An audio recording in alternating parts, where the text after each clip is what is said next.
Carpetbagger here, coming to you live from the Florida Keys, more specifically Key West, and I'm outside of the Fort Mortello Museum.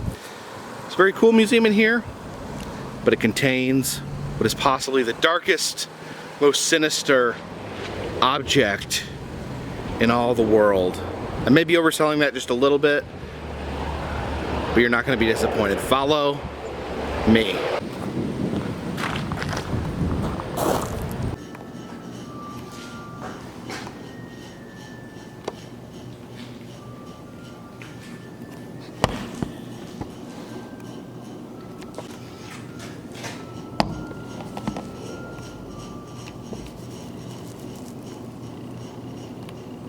And yes, folks, here we are.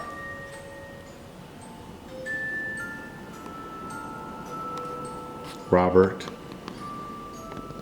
the doll.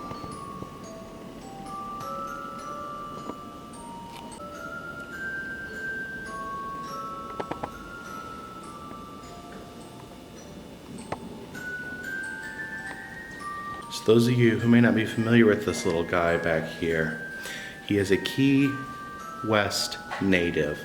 It was given to a little boy named Robert Eugene Otto as a present from a housekeeper.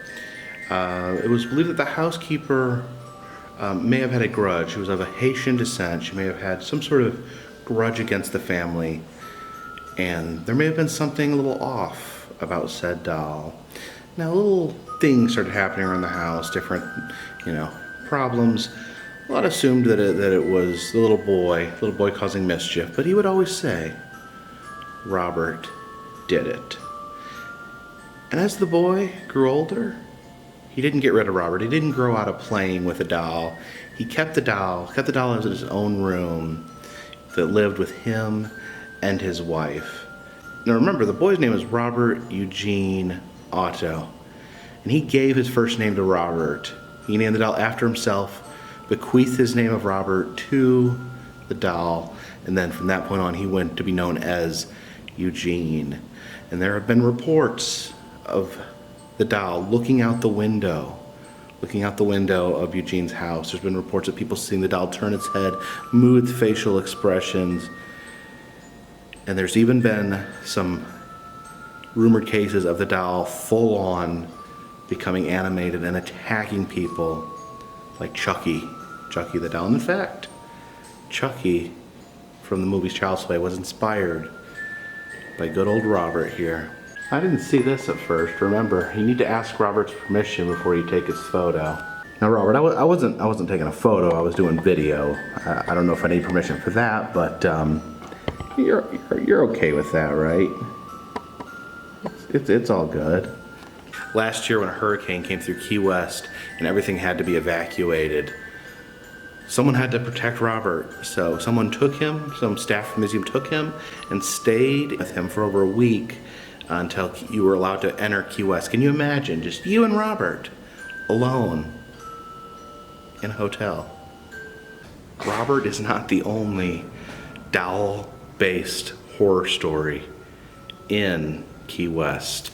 We need to talk about the love story between Baron von Kosel and Elena Hoyos. Now, Baron von Kosel was a German doctor. I don't think he really was a doctor, but he participated as a doctor, and he came down to Key West to work in the tuberculosis hospital. And at that point, he met a very young woman by the name of Elena Hoyos, who was a tuberculosis patient. She was dying. And even though he was old enough to be her father, or maybe even her grandfather, he fell completely in love with her.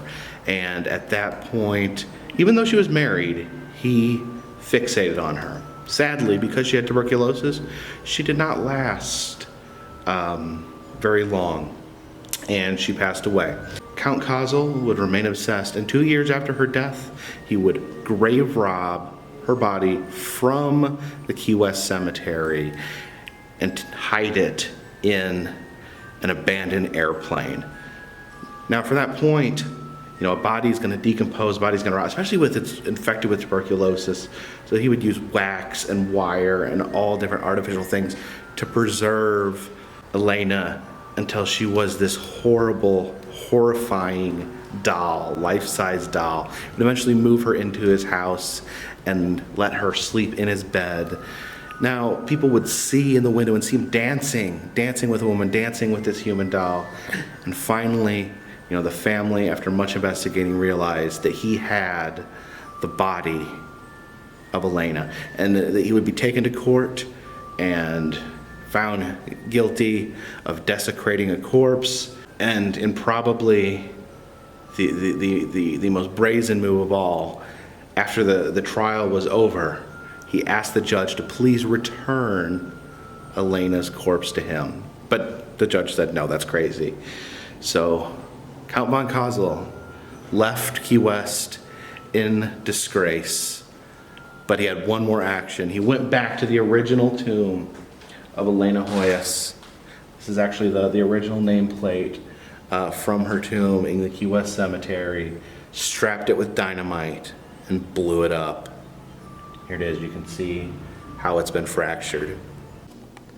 I just noticed this casket over here in the corner. It's not labeled. I don't know, maybe we should peek and, oh my God, that is Elena Hoyos, the living doll created by Count Cosel.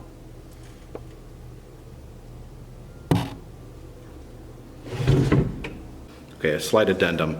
Not the real doll created by Count Cosel, but a proximity of. I don't think they have her actual corpse here.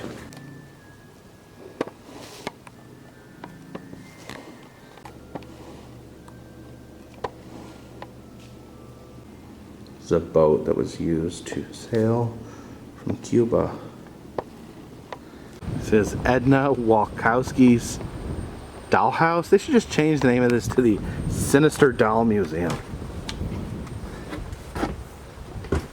Oh, I just hit my head. Ow.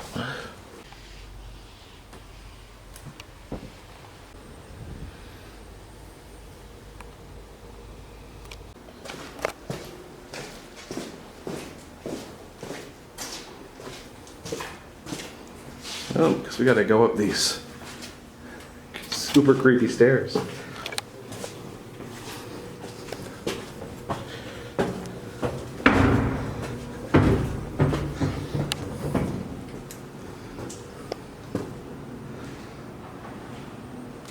Oh, that spooked me a little.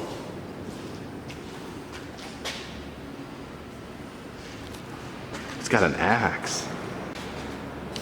What are these things?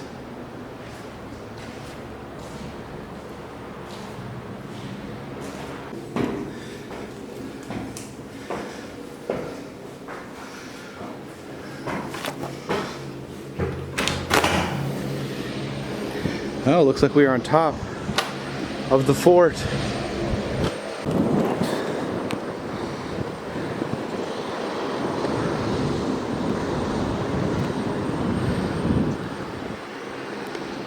Wow, check out this awesome shark cannon. Oh, it shoots fish. So that was the Fort Morello Museum here in Key West. It's just a mind-blowing display. The most haunted doll, the most notorious haunted doll in America. And then plus, Count Cosel and Elena Hoyos, one of the most horrifying stories of lost love and grave robbing that there is. I truly do believe Key West to be one of the creepiest, strangest cities in America. I think it gets a rap of being a fun party time place, which it is, but it also has these dark, dark stories. So anyway, I appreciate you guys watching. Please like this video, share it, do your thing. If you'd like to see where other places I've been, check down in the description. There's an interactive map that'll show you where I've been and places that I may need to go. Also, if you'd like to contribute to this channel, there's a t-shirt shop in the description, as well as a link to my Patreon, where if you donate at least $3 a month or more, I will send you a postcard monthly. Check that out if you have time. But for now, this one's in the bag.